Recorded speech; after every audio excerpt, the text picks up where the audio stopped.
chapter 27.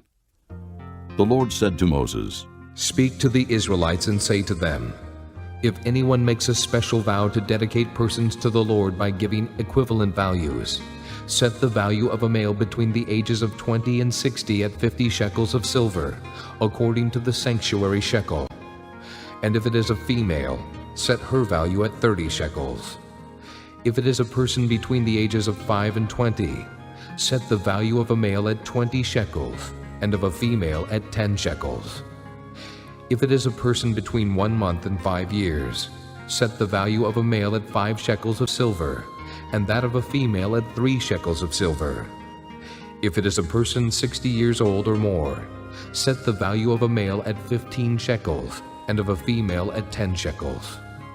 If anyone making the vow is too poor to pay the specified amount, he is to present the person to the priest, who will set the value for him according to what the man making the vow can afford.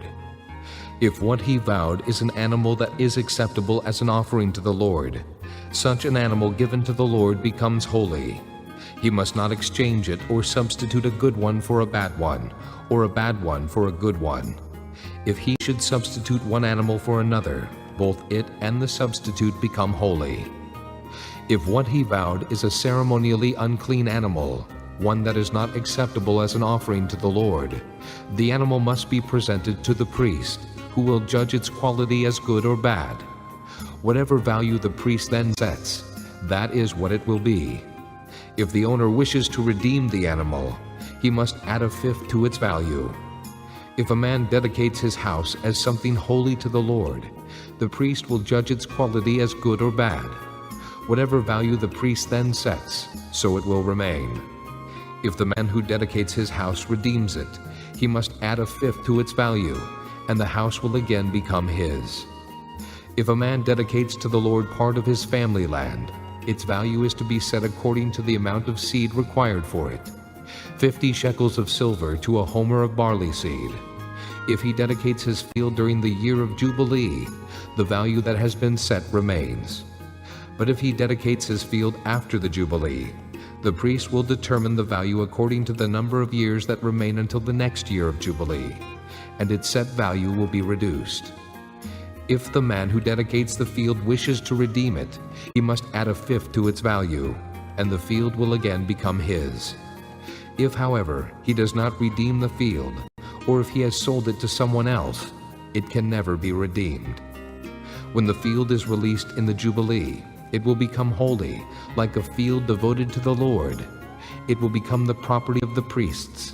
If a man dedicates to the Lord a field he has bought, which is not part of his family land, the priest will determine its value up to the year of Jubilee, and the man must pay its value on that day as something holy to the Lord. In the year of Jubilee, the field will revert to the person from whom he bought it, the one whose land it was. Every value is to be set according to the sanctuary shekel, 20 gerahs to the shekel. No one, however, may dedicate the firstborn of an animal, since the firstborn already belongs to the Lord. Whether an ox or a sheep, it is the Lord's. If it is one of the unclean animals, he may buy it back at its set value, adding a fifth of the value to it.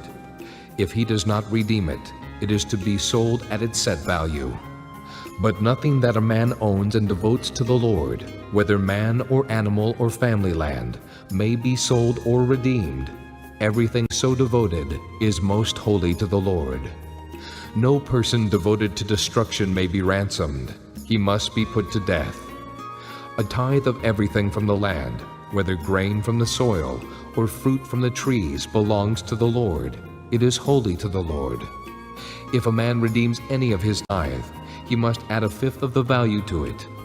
The entire tithe of the herd and flock, every 10th animal that passes under the shepherd's rod, will be holy to the Lord. He must not pick out the good from the bad or make any substitution. If he does make a substitution, both the animal and its substitute become holy and cannot be redeemed. These are the commands the Lord gave Moses on Mount Sinai for the Israelites.